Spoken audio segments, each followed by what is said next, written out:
2 years ago, something simple changed the way my family looks at food. It started on an ordinary afternoon when we noticed how often we were buying tomatoes from the store. Week after week, the same routine repeated itself. We would place a few tomatoes in the shopping basket, bring them home, slice them for salads, cook them into sauces, and within days they were gone. Then we would buy more again. One day we asked a simple question: why do we keep buying tomatoes when we have a yard and a little space to grow them ourselves? That small question turned into a decision that completely changed our routine. Instead of relying on the store, we decided to plant tomatoes at home and see what would happen. At first, it felt like an experiment. None of us expected that 2 years later we would completely stop buying tomatoes. But that is exactly what happened. The first step was preparing a small area in the garden where the plants could receive plenty of sunlight. Tomatoes love warmth and light, so choosing the right spot was important. We selected a place that received sun for most of the day and had good airflow. Then we focused on the soil. Healthy soil is the foundation of every successful garden, and tomatoes grow best in loose, fertile ground that drains well but still holds moisture. We loosened the soil deeply using simple hand tools, breaking apart compacted areas so the roots could grow easily. After that, we mixed in organic compost and aged manure. This step helped improve fertility and created a rich environment full of nutrients. The soil slowly changed from heavy and dry to soft, dark, and alive. Even before planting, the garden already looked more promising. Instead of buying large plants, we decided to start with seeds. There is something special about planting a tiny seed and watching it grow into a productive plant. We filled small trays with light seed-starting soil and carefully planted the tomato seeds just beneath the surface. Then we watered them gently and placed the trays in a warm, bright location. Within a week, the first small green shoots began to appear. Those tiny leaves felt like a sign that the garden was beginning its journey. Each day we watched them grow a little taller. The seedlings slowly developed stronger stems and their first true leaves. Once the plants became sturdy enough, it was time to transplant them into the garden. We dug small holes spaced far enough apart to give each plant room to grow. Tomatoes need space for their roots and air circulation around their leaves. Each seedling was placed carefully into the soil and gently covered, leaving the leaves above the surface. After transplanting, we watered the plants slowly to help the soil settle around their roots. The young plants looked small and fragile at first, but they adapted quickly. Within days they began stretching upward toward the sun. To support their future growth, we installed simple stakes and cages. Tomato plants can grow tall and heavy with fruit, and without support they often bend or break. The cages gave them structure and allowed the vines to climb upward naturally. As the weeks passed, the plants grew stronger and fuller.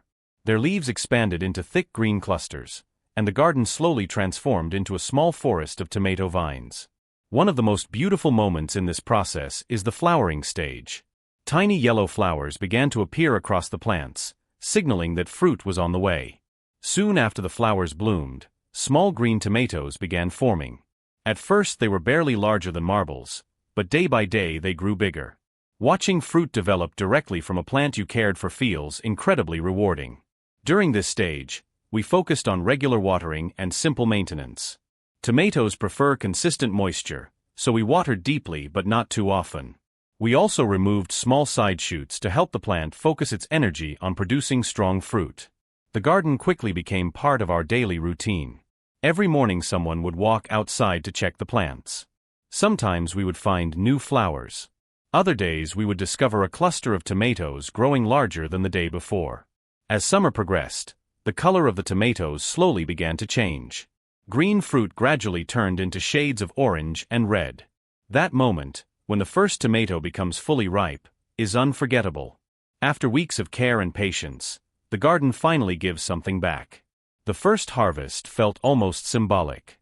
We picked a single ripe tomato and brought it inside. When we sliced it open, the aroma alone told us it was different from the store-bought ones. The flavor was richer, sweeter, and fresher. From that point on, the harvest only increased. Each plant began producing multiple clusters of tomatoes. Some were perfect for salads, others were ideal for sauces and cooking. Instead of buying tomatoes from the store, we simply stepped outside and picked what we needed. Soon we realized something surprising. Our small garden was producing more tomatoes than our family could eat at once.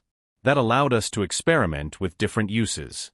We made homemade tomato sauce, fresh salsa, and simple roasted tomatoes for meals. The more we harvested, the more confident we became in our gardening routine.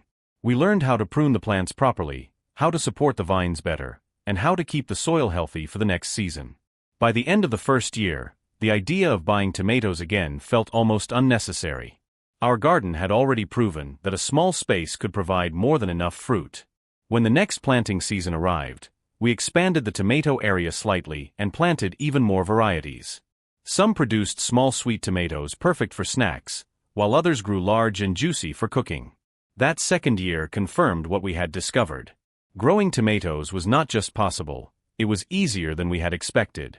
With good soil, sunlight, and regular care, the plants produced continuously.